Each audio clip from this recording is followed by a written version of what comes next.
say something again, Pastor.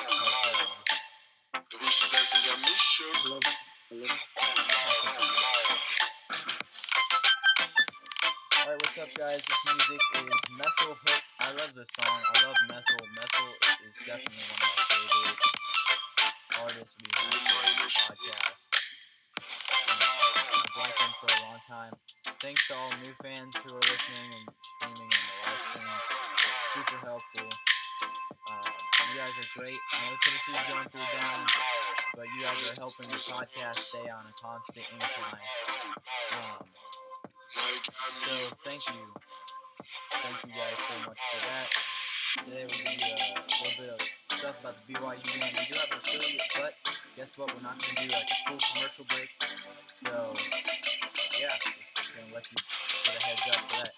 People in the edited episodes got to listen to that stuff. So, you guys are taking time to come on with us whenever we decide to come on and record. And that's pretty big for us. So, and 50th episode, wait, we gotta see when the 50th episode is coming up. That's coming up pretty soon. Yeah. This is 46.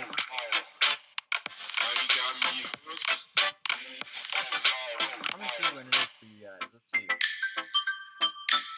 We have 1, 2, 3, 4, 5. Guys, it'll be Mississippi State. Anywhere from like Georgia to Alabama time is when we will have our 50th episode, if we don't do them sooner. And we were going to have like T-Rob on this episode, but it's just such a pitiful game that why would we have him having to, come and be honest while we talk about, a miserable loss to a terrible team, so, yeah.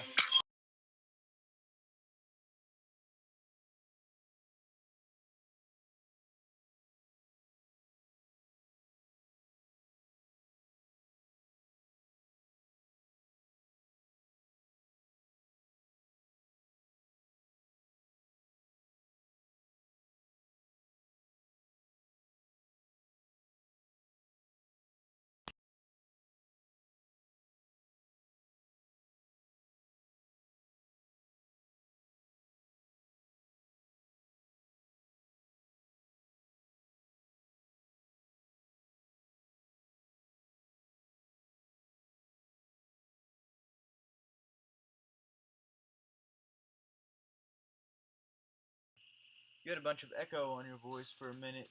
Maybe it's on my mixer, I don't know. Okay. Cool, let's get this party started.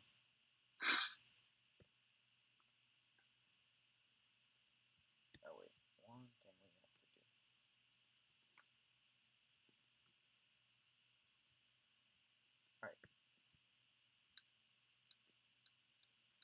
Alright.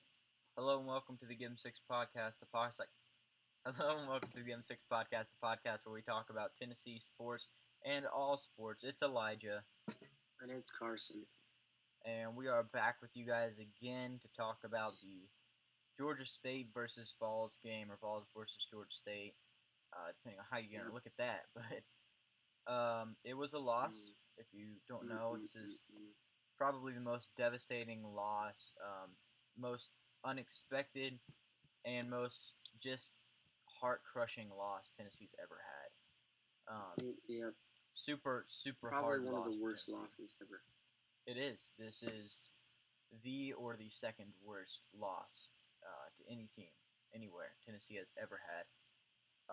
Just super tough to lose to a team that's not like Sunbelt's okay, but like it's basically D2. If we're gonna call it what it is.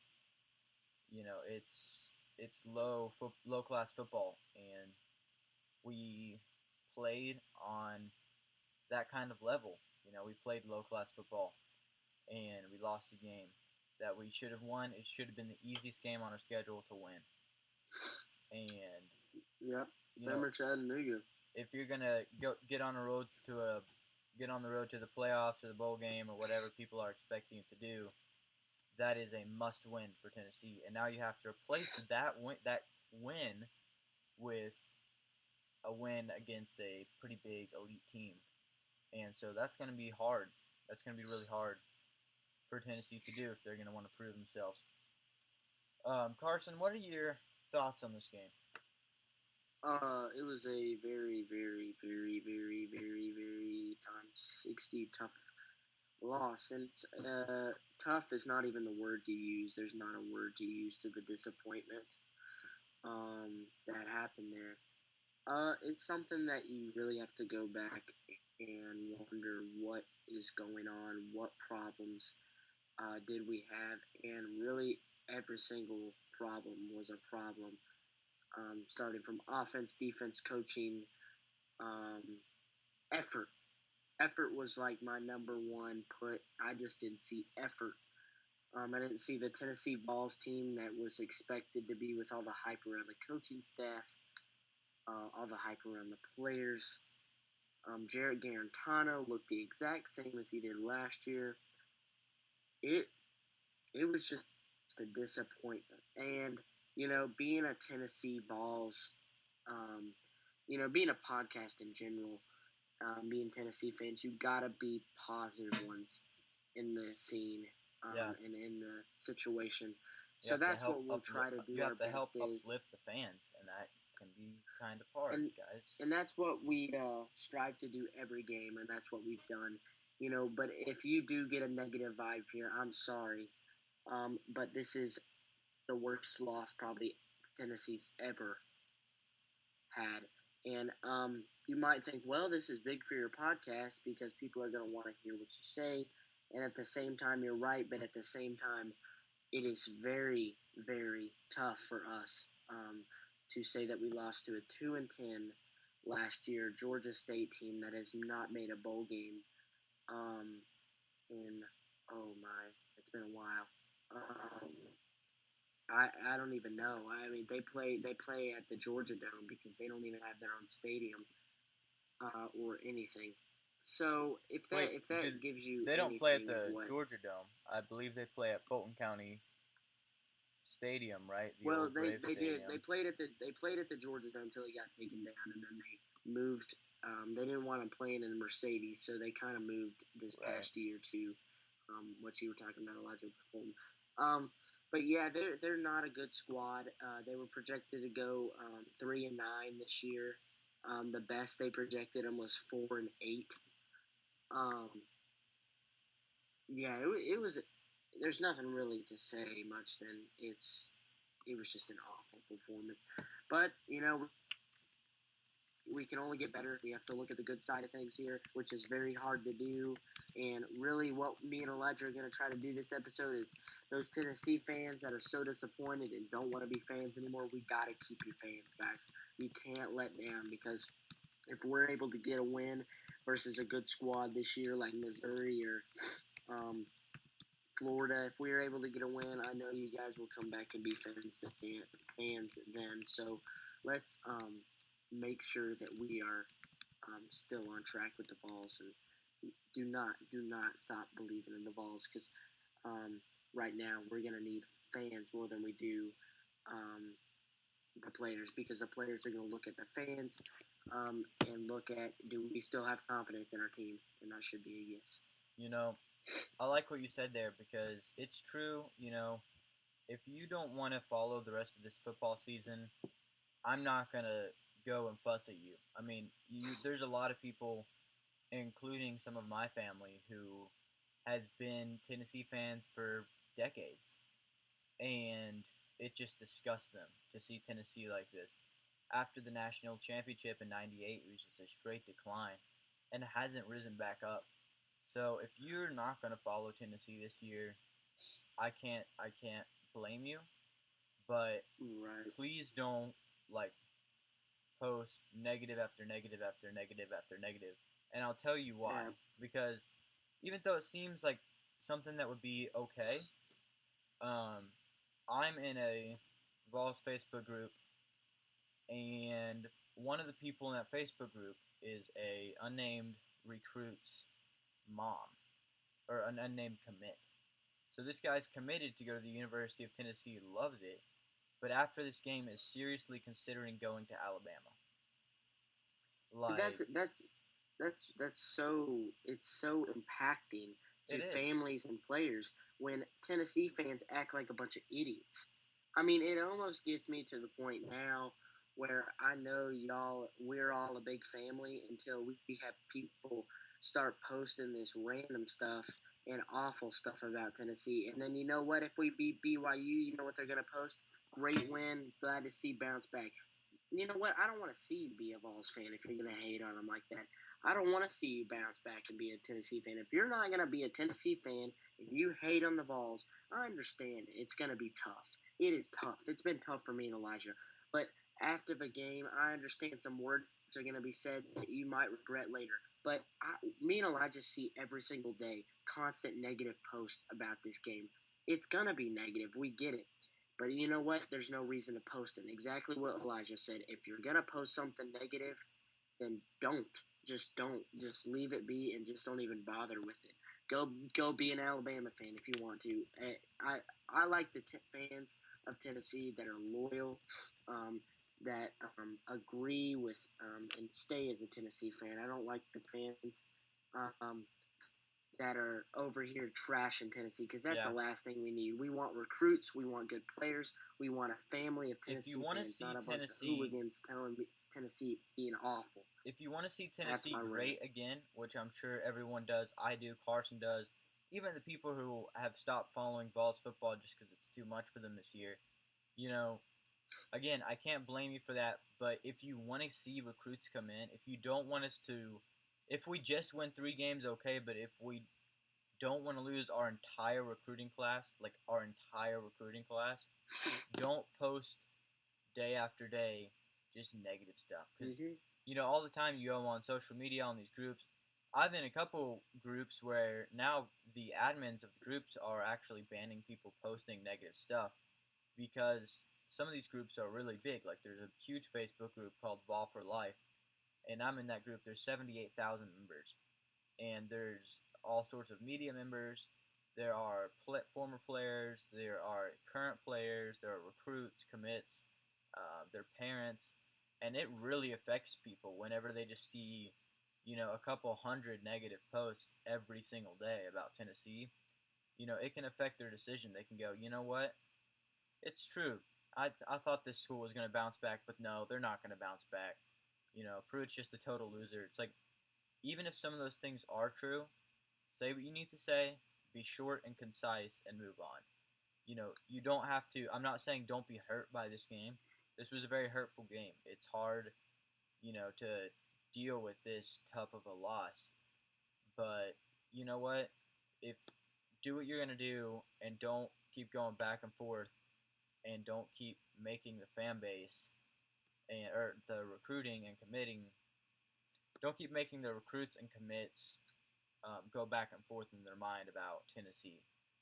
We want them to be for Tennessee because our recruits and commits, our recruiting class is really good right now. It was ranked in the top 10 in the nation or in something, and it's really really good. We were first in the SEC or third in the SEC, I forget which, but it's just like we don't want to lose commits, so please guys don't post that much negative stuff. Get behind Tennessee or don't. And if you don't want to watch the games this season, I'm not hating on you. That's okay. I understand. Tennessee has let you down. You've given to them for decades, and they have not given back to you. That's fine. Anything else? And I know some of you guys will probably think negative. Um, well, a lot of people probably sit here and they'll say, "What a bad loss." We're not meaning that kind of negative. Yeah, Let me give that's you an not example. negative. There's a I negative mean, it is, but that's not what we okay. mean. We're okay with that. Everybody's gonna say, "Wow, that was an awful game. We need to get better." That's negative. Yeah, that's fine. If you're even in what we're trying to explain here, I'll give you an example.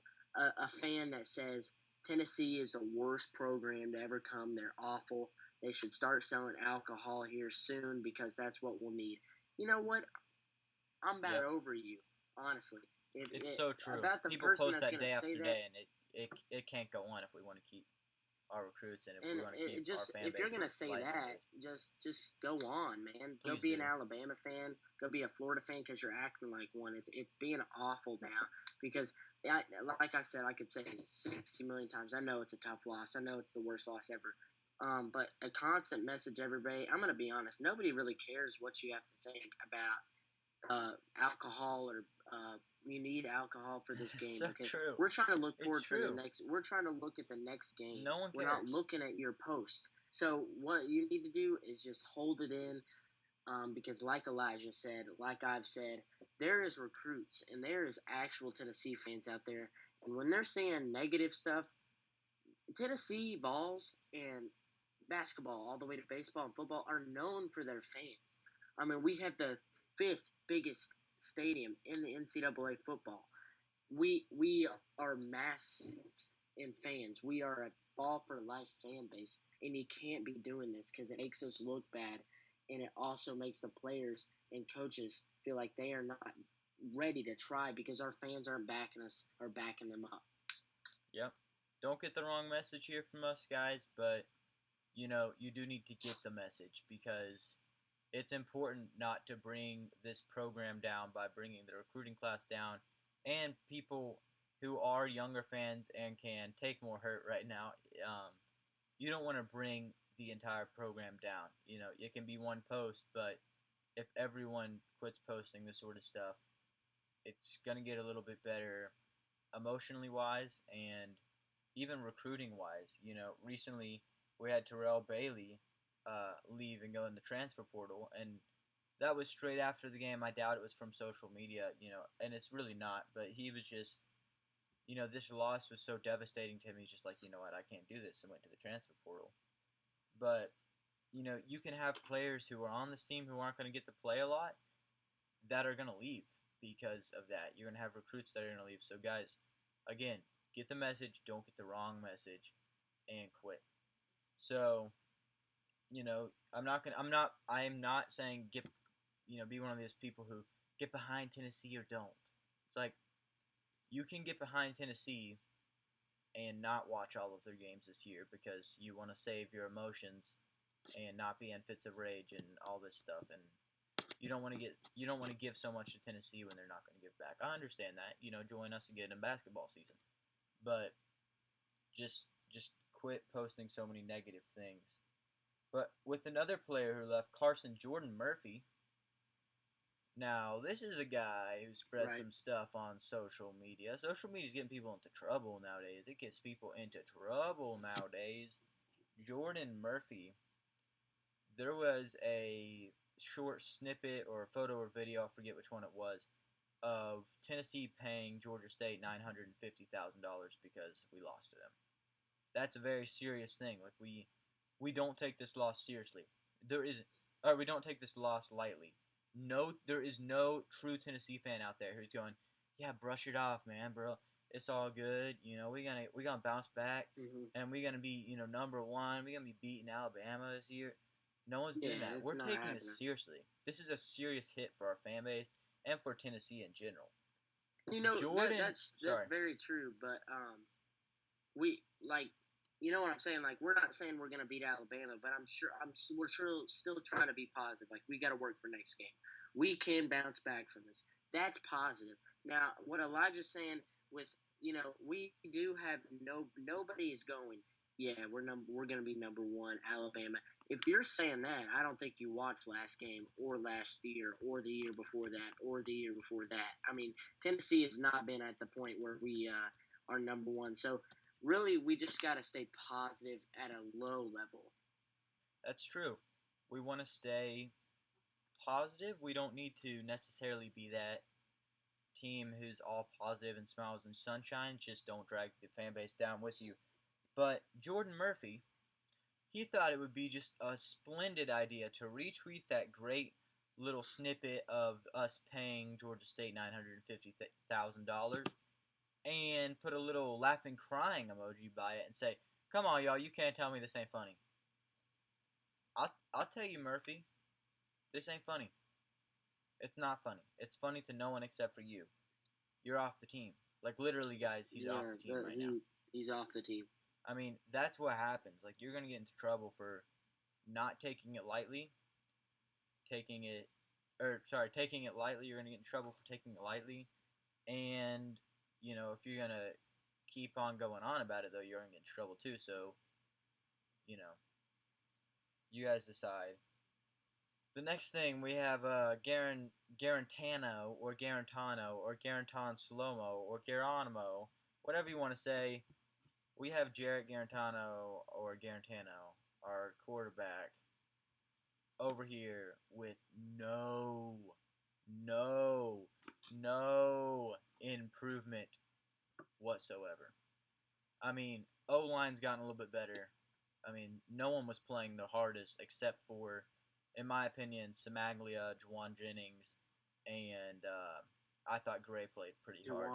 Juwan is the man. Marquez Callaway made some good catches. He did okay, yeah. But the rest of the team was dead. But wide receivers can't do it all. No, exactly. Definitely not. And Juwan Jennings tried to do it all because he's a leader. Amen. Garantano ain't a leader. I'm gonna tell you that he is not a vocal leader. He is not, and like I said, I don't want to be negative towards this, but this is the subject here where you got to talk truthfully about it. And Garantano is not our guy. We need to wait till we get Kasim Hill next year, and he's going to be our guy. Garantano was not a vocal leader. He's not at all. He's never been a vocal leader. Quarterback. Now I do want to tell you something, and it's going to surprise the heck out of you. Now, it might and it might not, because we are playing Georgia State, and we did lose. But I'll go ahead and tell you his stats. And you might think, oh my, he threw 3 interceptions, something like that, and you'd think he might not even thrown over 100 yards. Jared Garantano threw 26 for 40. So, 26 for 40 is not horrible. He threw 311 passing yards.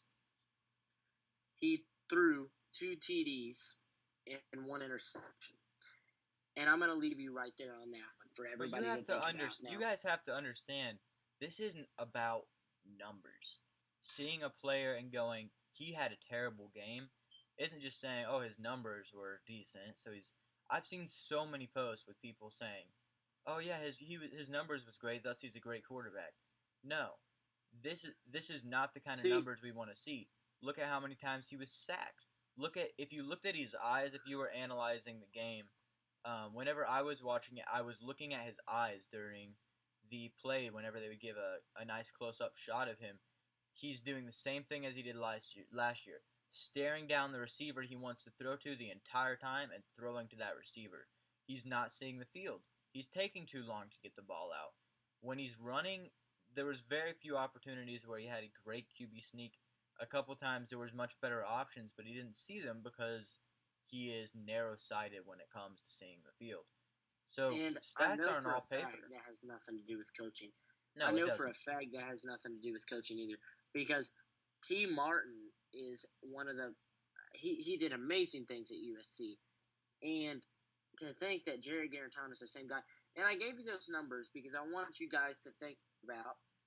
So what I was going to say was pretty much what I just said. Those numbers, if you watch the game, it did not look like that at all, which makes him have a bad game.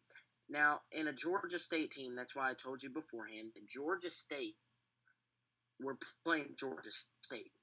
He should throw 311 yards. He should throw more than 2 TDs. And let me tell you one thing. The dude cannot throw worth a lick. Cannot. If this was Alabama, that might be acceptable, but this is Georgia State. Basically a glorified D2 team. Yeah. I mean, it's not a like I said, the numbers are not bad, but he did not play good at all. No, it's a difference there. But there's a thing that the offensive line, I don't know if it looked better or if it looked about the same. I could say maybe slightly better, but Jared Garantano was standing there way too long, and when he would run, he made some good option plays, but he couldn't throw the ball even though he threw 311 yards. He just threw stupid screen passes and slants. That's all he threw, and he overthrew. He made incomplete passes. It was not the best game for him at all. and it almost seems like he's the only one in a room of quarterbacks. We haven't heard anybody else besides Kasim Hill that can't even play. I would like to there see is JT literally. Shroud play. I would like to see him play. I But think he could do better than Garantano, our but eyes I are don't set know. on Garantano. I don't know either. I know Yeah. they want to play. Those other quarterbacks are waiting to get in, and it seems like They need a Garantano chance to prove is themselves. Peyton Manning to these coaches, and I don't see it. I understand training him in the off season, and everybody said, okay, if he was so good in the off season, and we're playing Georgia State, why did he look even worse than when we even played like Florida? I mean, he looked worse when we played Georgia State than he did versus Florida or Alabama. Yep. We played at the level of our opponent, if you guys haven't figured that out yet. That's why That's we beat what we did Auburn at last year. Auburn and beat Kentucky at home. We got dominated by Vanderbilt, but we beat Auburn at Auburn. Yeah. That's exactly what we did. Almost that kind of falls in the hands of coaching that back then. And I know we got some new coaching staff, but if we can't beat Vanderbilt, but we can beat Auburn at Jordan Hare, I still wonder about the game, and I'm happy we beat Auburn. Don't get me wrong. A 5-7 year, and we can beat those teams is unacceptable. We should be able to beat South Carolina. We should be able to beat Missouri. Yes. Missouri lost to Wyoming, if you haven't known. Kelly Bryant didn't play that good as we thought he would. I'll tell you a team that we can beat, Vandy. Yep. Okay. We can beat these teams. We just have to play like we want to. Amen. We have to play. And I know it's hard, guys. I know every Tennessee fan is struggling right now. But here's the thing. If we lose to BYU, then we'll have a different story. But that's our first game. And there's no exceptions or no excuses to losing to Georgia State. I understand. And some people have said, it's really not unexpected to see Tennessee lose like that. And partially, yeah, that's kind of true to the way we played for the past year. But it is unacceptable. We're still a favorite to BYU too. It's pretty crazy. And we that is crazy. And it's because BYU played Utah. It's because of their 9-game losing streak. It's not just based on this game, I don't think. And if you guys haven't heard it, I would highly encourage you to go and listen to Tony Basilio's interview on Monday or Tuesday with their play-by-play announcer. That gives you a great insight to game. I would go listen to that. Shout out Tony Basilio. BYU played Utah. Utah's probably the first or second best team in the Pac-12 besides Oregon. And Oregon and Auburn had a great game. If you guys didn't catch that, that was a great game. Bo Nix looks pretty good for Auburn, surprisingly. True freshman. Wish somebody could play like that for Tennessee. But Justin Herbert played great for Oregon. Great comeback for Auburn. I'm saying Oregon looked a lot better in that game, but Oregon died and went flat at the end. If you guys should go check out the highlights, that will be a top 30 game easily this entire year, maybe even top 15. A great game. This coming game, we'll talk about that right after the commercial break on these games. That's right. This Saturday. Yeah. Today, Fiverr is our affiliate, and we love Fiverr. I personally love Fiverr because, and really a lot of these brands I personally love because we've had a personal and convenient experience with them. For me, Fiverr was my first job. I produced some people's podcasts for a little bit. I don't anymore, so if you guys see my podcast producing stuff anywhere, don't mind that. I don't do that anymore. You can contact me by special request only. But Fiverr is actually a great place for you to list jobs too. If you have a job that you need done by a professional and you want to get a good amount of money to get a professional to do it, you can do that. If you want someone who's intermediate to do that, you can do that for a little less money. And if you want to give an amateur a shot, you can do that too. So guys, definitely check out Fiverr, fiverr.com. Thank you. We'll be right back after this break. Alright guys, the Give 'em 6 podcast, Elijah and Carson Crouch back with you. And we are still suffering the loss of Vols versus Georgia State. Carson, do you think, one last thing on this game before we move on, do you think that Jeremy Pruitt is at fault for this game? Because there's people blaming the entire thing on Pruitt. And I just want to get out of the way our thoughts on why we think what we think. No, you can't blame it on any single person because right. it falls on a team. The team, including the coaches, can't. everyone. Falls on everyone. Everyone, yeah, A including lot of coaches, Jaron Garantano, but everyone. You know, Marquez, Jawan made great plays, and they played hard.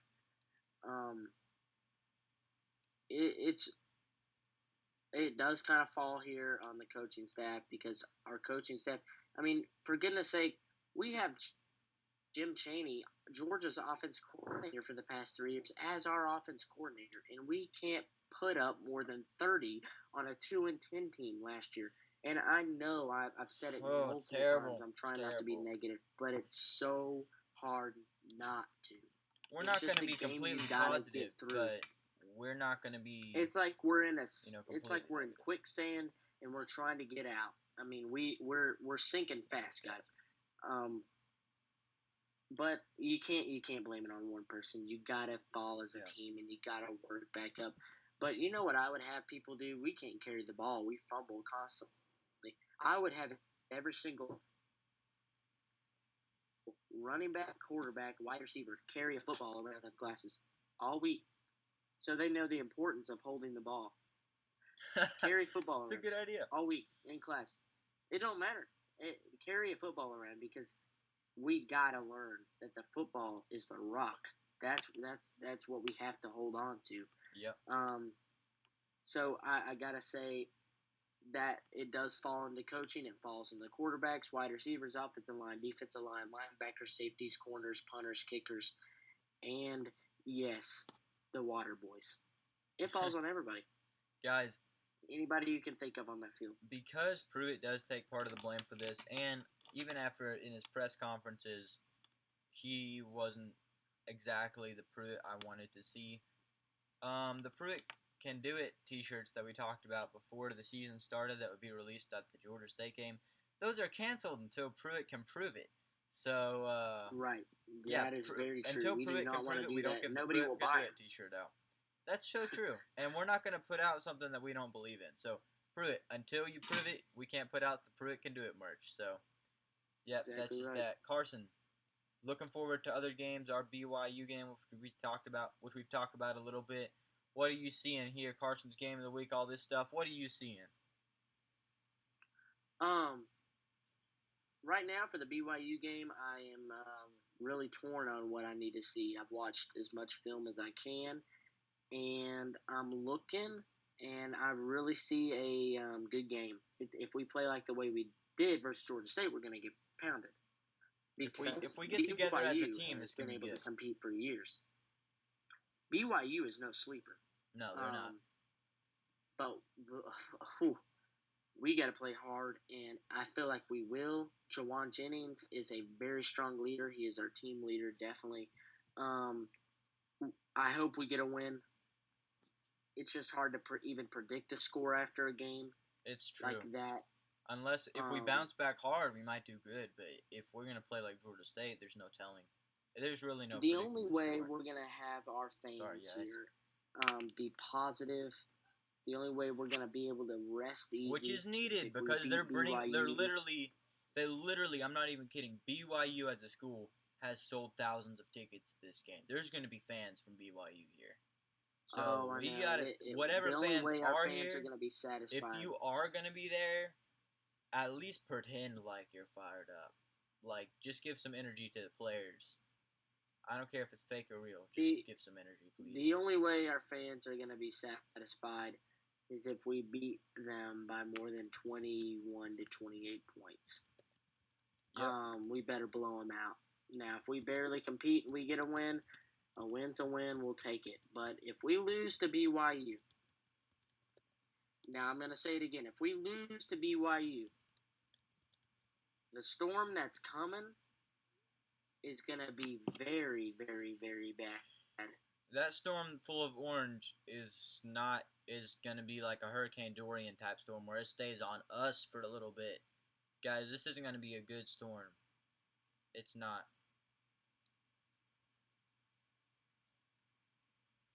No, it's not. All right, guys. Carson, we have now. First, for Drum all of roll. you. This is Carson's Game of the Week. Guys, this is one of our favorite segments to do on this show, one of your all's listeners' favorites. And to be honest, I really enjoy this segment ever since it was suggested last year. It's going to be great. Carson, what is your Game of the Week?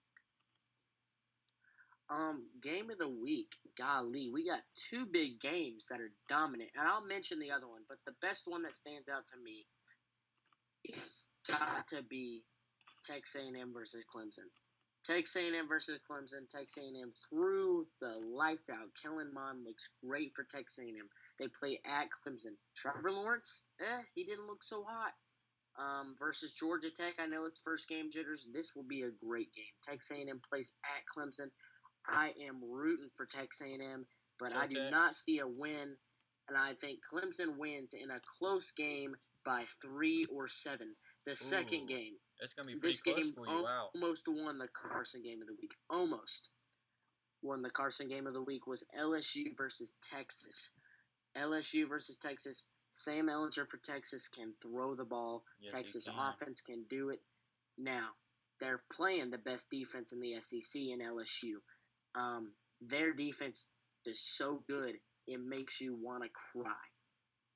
It's so good that it almost takes an Alabama to a Tagovailoa off.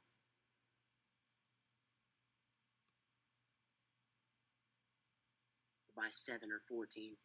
They will compete with Texas, and I expect LSU to get a win by 7 or 3, just like Clemson. Both going to be good games. One will be offensive game, and one will be a defensive game. Watch both of them. 3:30, 7:30 game, ESPN. Watch them Saturday. Yep, guys, it's going to be a really good game. That's a good one. You know what we need to do? You know what I'm going to have one of our artists do on the podcast? Do like some game show music for the Carson Game of the Week. Yeah, we need to do that. We got to do that. We're also going to have like a cool like radio stuff coming soon, but we can't release too much. We cannot release that much. That is VIP secret. It's funny that we say VIP because it's not like we have a membership club or anything. But it's cool. It's VIP to the people who are directly involved with the podcast. That's exactly right. Yep. Guys, it's been a really good show today, guys. We've got our merch out still. 50th episode, we've got even cooler merch. So, I mean, let's be honest. This merch is cool and is like, it's going to be gone someday. So if you want like a remembrance of the podcast, grab this merch. But if you only have a limited amount of money, I highly suggest you wait till the 50th episode. But nevertheless, we still have notebooks, hoodies, and all sorts of stuff besides just t-shirts. So hop on over to game6podcast.threadless.com and grab up some merch. And thank you guys so much for listening to a tough episode. Yep. Not for us, but I know it's been a tough week for everybody. We're glad to get a lot of things off our chest. Glad to see what you guys think. Make sure and comment in Facebook if you were watching live. Comment YouTube if you're watching live. Email us. Send us messages. Send us DMs. We will respond. Our email is give'em6podcast@gmail.com for those who don't know. Right. We love you guys. Thank you for listening again. Yep. Guys, I gotta be honest with you, I don't want to say there's a storm coming and there's full of orange, so I'm not gonna do that today, just because I think at some point there is a storm coming. It's just very far away. Okay, what about this, Carson? We're gonna say there's a storm coming really far away, full of orange. All right? Yeah, here we go. There's a There's a storm storm coming coming. really far away. Really far away, but it's Full coming. of Full of orange. orange. That's right, guys. One day a storm will come, even if I'm 99. And thank you to our affiliate Fiverr. Make sure to check them out. Like, I'm not even kidding. I love our affiliates. I love our music artists, Tragic Hero, Messel, and Cairo, and Paloma Rush, and all you guys out there who are doing music. BTW, Jay Hagan, King Solomon, Young C. Gosh, I don't even know. We'll love every We single have one so of you many. guys. Me. And guys, thank you for listening onto this episode. Share if you like it. And I know it was a hard week for us Vol fans, but hopefully we'll be bouncing back pretty soon, even if that's